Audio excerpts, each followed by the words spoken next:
Alright, we got Fun Buggy. Got an update here. This is the motor I'll be using.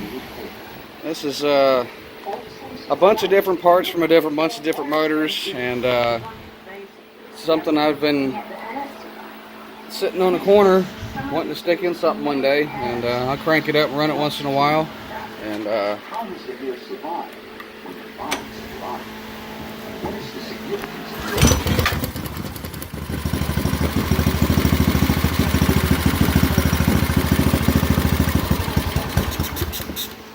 so I'll strip that down and put the electric start stuff on there. Starter will go back here, and I'll make a new muffler. That's a muffler off of a Mokai Escape that I had extra laying around. I made my muffler to go on it instead. But anyhow, here's the gearbox. That's got the clutch in it. That's a 2-to-1 reduction, so I'm going to have to change the ratio on gearing to the final drive. The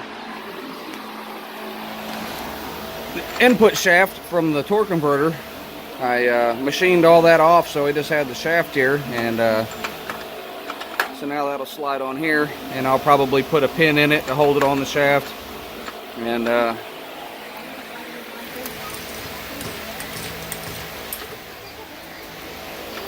so we have forward, and what I found here is on the high ratio, which this has high and then reverse, but if you go over and go to low, I'm not going to use low, I'm using the high ratio, so that way I can have to run the servo back and forth, high, reverse, so I'll have forward and reverse. And but that gives me a 10-to-1 on the final drive. For every 10 turns of the input shaft, we have 1 turn of the tire.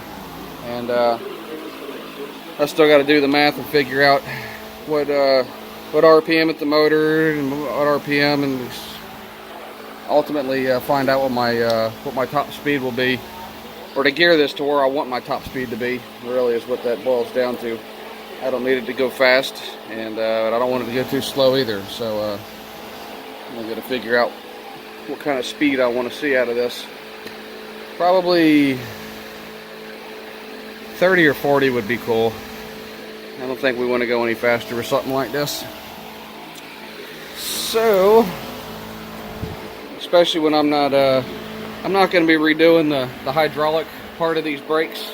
That's just too far gone.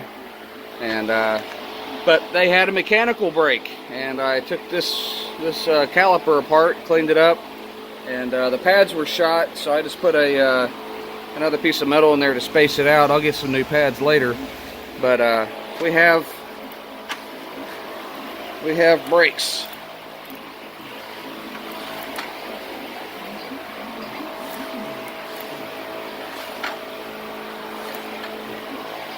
Oh, but that should work, and I can hook the servo up, and that'll be plenty of torque. These are 3200 ounce servos at 12 volts, and I'll be running them on 12 volts. So we'll have all the servo needs covered. So we need a big servo for shifter, or forward, reverse, big servo for brakes, and then one for steering. So but there's a little update. Maybe you're starting to put things together in your head. I know I am. 4-wheel drive on this. It's not constant. I found out that there's magnetic clutches in the hubs to lock the 4-wheel drive in. So we have wires coming up here, and I plugged them in so that they were tied them both together, and then I jumped the battery to them, and it locked in. Trying to turn the shaft with the back tire. We can turn it right now, and you see the front tires don't do anything. And when I hook power up to it, the front tires were pulling the jack. I started pulling the jack, so I know I'll have 4-wheel drive. And there's going to be a Subaru motor sitting there soon, so like and subscribe and stay tuned, and we'll be back for more next time. Fun Buggy.